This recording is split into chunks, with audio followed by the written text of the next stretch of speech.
Today on the Happy House, presented by Creative Kid Stuff, I'm at Mama's Happy with my good friend Amanda, and we are talking about easy ways to celebrate your family. And then I'm showing Peggy how to make a variety of no-sew fabric projects. And finally, we're investigating again with scientist Liz Heineke. She's going to show us another fun experiment that's easy to do at home. Stay tuned. Hi, I'm Happy. I learned early on things are much easier with a little help. I also have a few tricks of my own to share. It's go time, people. Welcome to the Happy House, presented by Creative Kid Stuff. Today I'm at Mama's Happy with Amanda, and we are talking about family celebrations. So Amanda, you and I both have some kids. Yes, a few between us, yes. In general though, we want to celebrate not just the big occasions, but just small wins. Someone gets an A, someone has tryouts and you want to wish them good luck. Yes. So creating a space for this in your house, I think, is really important. I would agree with that. And I think with my kids, and I'm sure you do the same, is that, they're so quick to criticize each other. And really, I've talked to each one of them about you're teaching your sibling how they should be treated out in the world, right? And so if we're constantly beating each other up, then that's what they get used to. So to try to really teach them and just build a habit of complimenting or appreciating the other one. An affirmation. So important. It is true that the house is where it breaks down, because have you ever heard someone say about one of your kids, and I love my kids, they are our kids, she's so polite, she's so great. I'm thinking, who are you? Yeah. Right. Yes, but the house is where it can break down, and learning how to build relationships in the home, I think, is really key. Yes. So we have some tools that we want to share, easy ways for people to celebrate each other, everyone to celebrate everyone in the family. Right, and you don't have to wait till a big holiday, you don't have to wait till their birthday or anything to do that. Right. So what I found is that the easiest thing is to make it super accessible and easy for them to do. Yes. So a little celebration station. Yeah, I like to call it, the celebration station. So, anything that you've got at home, whether it's a little tote, a bowl, a little crate, where you can just put it doesn't have to be fancy paper, although I love the fancy paper. I do too, but even just a 69-cent pack of plain white index cards. Right. Some markers, and they can be these are some things I wrote out for my son, right? I love your sense of humor, because he does have a great sense of humor. Is he funny? He's super funny. Yeah, he's funnier when he's not trying to be. But I love how you speak up and talk to adults. So he too, because a lot of what he does is annoying. So I'm on him, I feel like, all the time. So it's important to come back. Forming him, so then give him affirmation about what he does well. Right. He has a very tender heart, and so sometimes that can not maybe serve him so well. So I want to remind him that it's a great quality. Yeah. So now they might not write those kinds of things to each other, right? I can't imagine a sister saying, "I love your tender heart," but she might say, "Hey, thanks for finding my soccer ball." Yeah, and hey, you're funny sometimes. Yes, right. So we've got all these cards. Where exactly do they go? Okay, so if you don't want to just do something subtle like lay it on their pillow or do that, we have made this fabulous celebration station. And so you could have this hang right in your kitchen or somewhere where they see it, the back door, maybe by the back entry. Yeah. And your own cute saying about what it's for. And they could put something up here that they maybe want everybody thinking about. They've got a big test. They could put that up here. Yep. Or you could be putting your cards up here of things that you love about each one. Right. So old frame. Yep. This is just like chipboard. Yep. Painted with chalkboard paint. And then a screw in here with string. It's like cookie string almost. Yep. So easy breezy. Another way that you showed me earlier to celebrate is this fantastic number that you actually have in your own daughter's room. Yes. So this was a Claire creation, and she loves, isn't it funny, they're into the old Polaroids? We took a ton of those at my daughter's graduation party. So she does certain, moments, or just with certain people she wants to make sure she has a photo of, and then she has this hanging beside her bed. And so and you talked about like maybe you go on a family vacation and you've taken a whole bunch of pictures, whether it's this or not, but like it's 2 weeks later, the vacation, doesn't it seem like when you get back from vacation, you can't remember being on vacation? Right. It feels like it didn't even happen. So 2 weeks later, as sort of a fun refresh, you decorate this whole thing with vacation photos and everyone feels and remembers how great it was and how nice it is to be a family. That they actually enjoyed each other, right? Yeah, good idea. Well, I love all of these. Any other tips that you have that you do in your house? I think the most important thing for my children to actually take part in this is for them to see that it can be funny things. It doesn't have to be all serious. Right. It can be really little things that you think about, are appreciative about from the other one.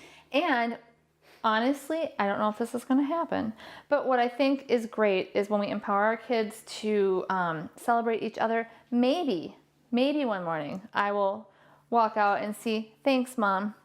Wouldn't that be great? If they only knew how little. I know, but how little. That's all it is. That's all I need. So, thank you. Amanda, this was really great. Thanks for coming out. Coming up next, Peggy and I are having fun with fabric. Easy, no-sew ideas for entertaining and gift giving.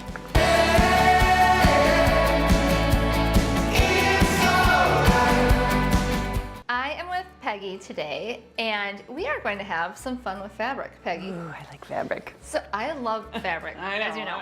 So I know you don't sew, but there are so many things you can do with fabric that don't require any sewing, for real. Teach me. And they're easy. They involve tearing. Oh yeah. And tying. So you can do check. Check. Okay. And they can be used for gift giving, entertaining, and just sort of sprucing things up a little bit. So Sign me up. all right, let's talk about my first idea here, which is using, first of all, I love to use flour sack towels as napkins, especially when I'm having like a summer event or something that has a ton of messy food. Barbecue. Yeah, and then you just throw them in the wash Nice, and good add a idea. little bleach. And they're very inexpensive. Like a 4-pack is typically like $6 or something, where you might pay that Way more for yeah, napkins. Yeah, good idea. So I like to use strips of fabric that I have around, or sometimes honestly going to the fabric store. Don't be afraid of the fabric store. You can go in there and finding something you really like and just buying like a 1/4 yard of it, which ends up not being very expensive. So let me show you the first trick to having fun with fabric. It's all about the tear. Okay. And also all about the pinking shears, but we'll get to that later. So basically, I'm gonna make a little snip in the top of my fabric, and it wasn't very big, you see that? And then this might seem alarming to you. Are you ready? I'm gonna tear. And the beautiful thing about fabric is it tears straighter than you could probably cut it without a straight edge. Perfect. So that And rustic sort of edge. yeah, I like the distressed edge, and so you saw how easy that was. And then all I did is take my flour sack towel, put my place setting, and tie a square knot. The one thing I'm pretty fussy about is I like the front side of the fabric to show. Oh, versus that. You mean, oh yeah. So when I'm tying my square knot, I do a little twist under the knot so that both sides are showing. So easy breezy. Very nice. Right? You can do that. And that contrasts really nicely against the white. Like anything will pop. It looks very cute. I love that. Very good. All right, another thing is I sometimes don't have gift wrap around. I mean, or I don't have enough gift wrap, or I don't not have the right exactly what I color, yeah. want. Yeah. So I save my brown paper bags from the grocery store, and they make a really great impromptu wrapping for smaller gifts. You just cut them open, cut the base off, and obviously use the opposite side, the inside, not the outside. Not the one that says the grocery store on the Yeah. outside. Yeah, I got you a gift from the grocery store. So That's very cute. And then again, tear a fabric. This happens to be a collection of a couple cookbooks that I'm gonna give a friend, and then I just did this kitchen-y fabric. And I'm on there. just noticing, the little fork and spoon on there. That ties in. Very So cute. tying it in with a theme. And honestly, you can use fabric on bigger gifts. You could do a couple fabrics. You could even tie something in here, like a little measuring spoon or something like that. So you can embellish it even further. And much cheaper than ribbon. Buying ribbon can be really yes. pricey. Yes. And then there's a lot of times we might have something like an old shower curtain that you don't use anymore, or a curtain, and you can use those types of things. They don't tear as easily because typically they're like sized, or they're made to be sort of firm. But using your pinking shears for something like that and just making that zigzag edge really looks nice as well. So when I do have an old shower curtain or something like that, or a Sheets curtain or or a quilt sheet, or whatever. I don't really toss them. I kind of tuck them away for a while. Okay. You're gonna have to show me your hidden area of fabrics. It might be like opening up. Have you ever seen Friends where Monica opens up her closet?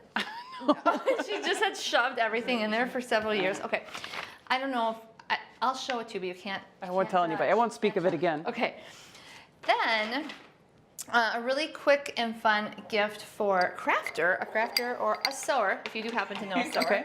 is taking a mason jar and using fabric and batting. And honestly, I did use batting under here, but you could just ball up fabric. You don't want to necessarily use a cotton ball because those do flatten out quite a bit. So something for the pins to kind of grab onto. Okay. So something more substantial.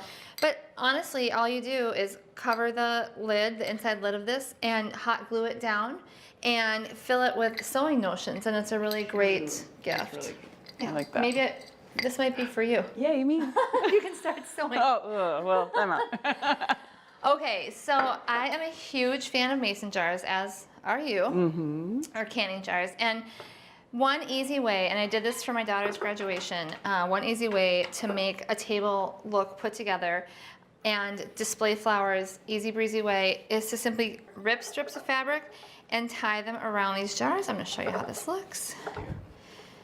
And again, I do my little twist because I want both sides, right side showing, like that, and easy breezy. Very nice. So taking, and honestly, this is a pretty big bouquet of flowers, but taking a bouquet of flowers, picking a couple like hardy stems, you don't need this whole thing, and filling with clear water, it makes a really beautiful kind of spacey presentation and is very cost effective. I like it. I like it.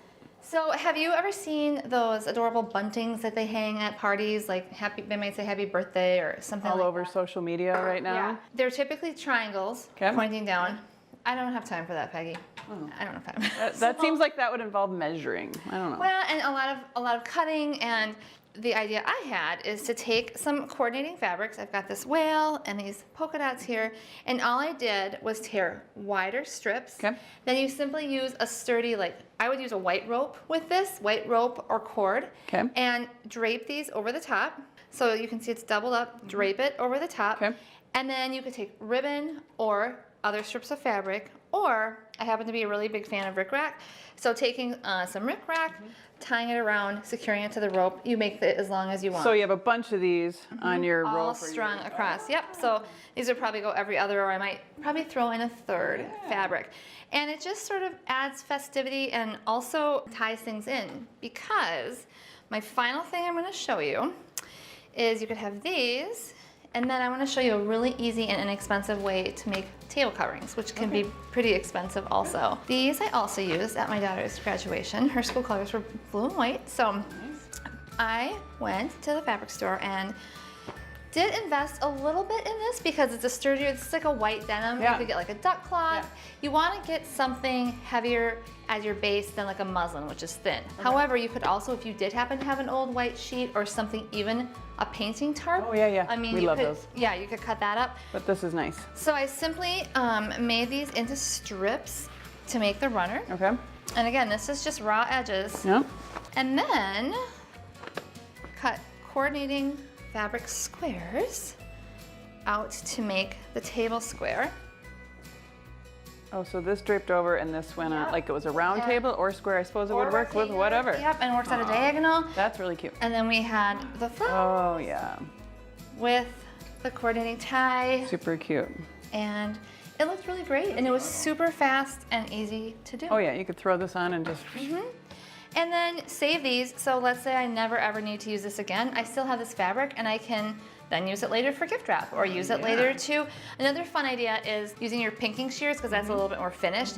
So let's say you have some plain colored pillows, and if it's a different season, or if you're having a special event, you can cut a rickrack strip and then tie it around the pillow to add a different embellishment to it. So it looks just a little bit different for the Something, occasion. something.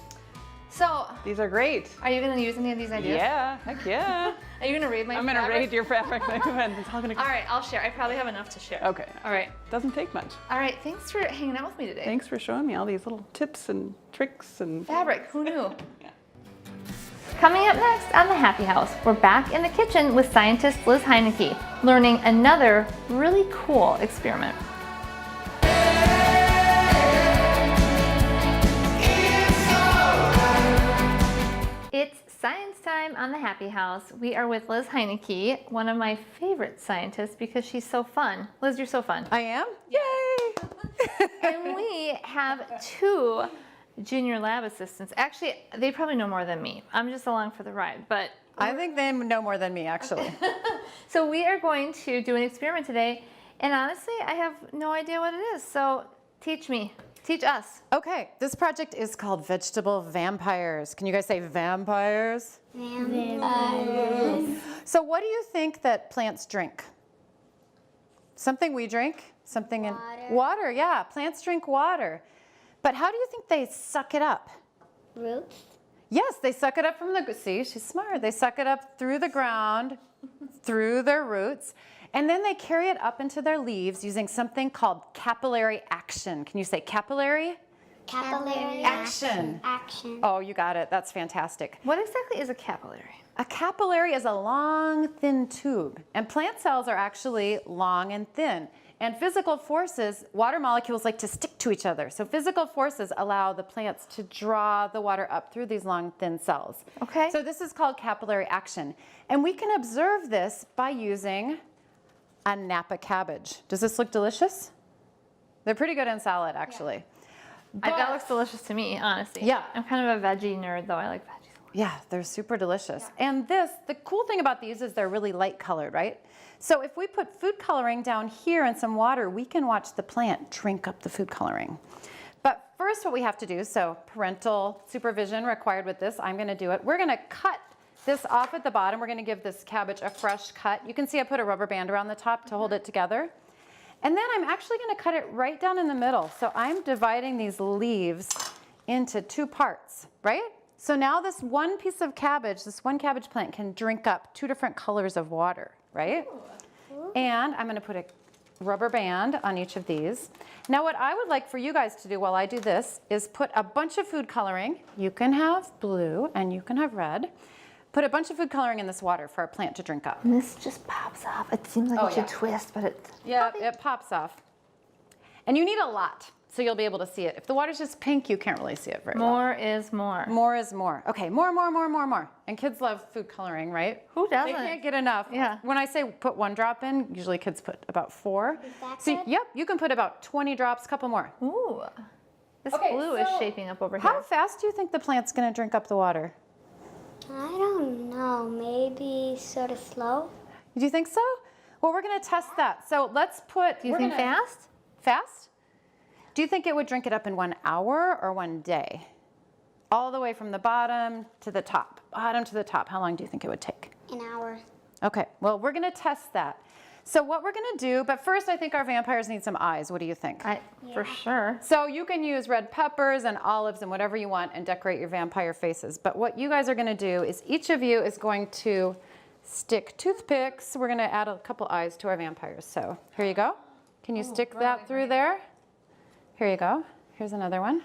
Okay, so this actually does take a little bit longer. Usually you get the best results overnight. Okay. So once you get the eyes on, that looks awesome.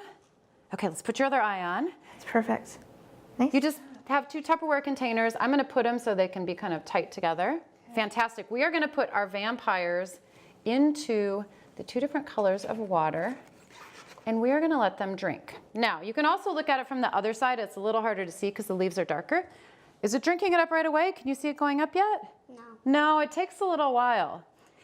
But if you leave your vampires overnight, Happy, can you show us Yes. our overnight vampires that do not have eyes on them? They don't. We should maybe stick some eyes on these. Yeah, so you can see, girls, can you see how the blue has gone all the way up from down here, all the way to the very tops of the leaves? That is so cool. Isn't that cool? So you can try this with flowers. Honestly, I've had the best luck with Napa cabbage. I've tested lots of different things, but let your kids, what else could you try this with? What other plants do you think you could try this with? Like white daisies? Do you think you could make the leaves turn blue? What other colors could you try? Colors for food coloring? Yeah. Maybe Could you use green? or green. Green would be kind of hard to see, wouldn't it? But orange is a great idea. Yeah. Or it'd be cool to mix blue and red to make what? What do blue and red make? Purple. Yeah. Yeah. I'm quizzing you today, aren't Yeah. I? So this is a lot of fun because kids can learn. It's biology, right? Do you know what biology is? It's the science of things that are alive. So plants are alive, animals are alive. So this is a biology experiment that teaches you about plant cells. And let's say it one more time. Capillary action. Say it loud. Capillary action. This was lots of fun. This would be cool to have out at like a Halloween party or something too. I made this up as a Halloween project. Did you? Yep. Liz, this was so fun. I just want to let people know that this experiment and lots more, so this experiment is in this book, Yeah. your first book, and lots more experiments are in this outdoor book. And it's so easy to make science accessible to kids and also the parents, because I think oftentimes parents are the ones who think it's going to be hard. It's easier than baking cookies. Most of these projects are, so don't be afraid. No, it's so great and so easy. Thank you so much for coming here and also, honestly, writing these books to make science accessible to everyone. Thanks for having me on the show. Oh, taste. I've learned from the best science teacher ever. Who? At school? Oh! Did you hear that? Oh, that's so sweet. I learned from the best science teacher ever, and she said at school. She goes, yeah, all right. All right. Okay. Coming up next on the Happy House, we're back in the kitchen. Pigeon. Or pigeon. The pigeon. Yeah. Okay.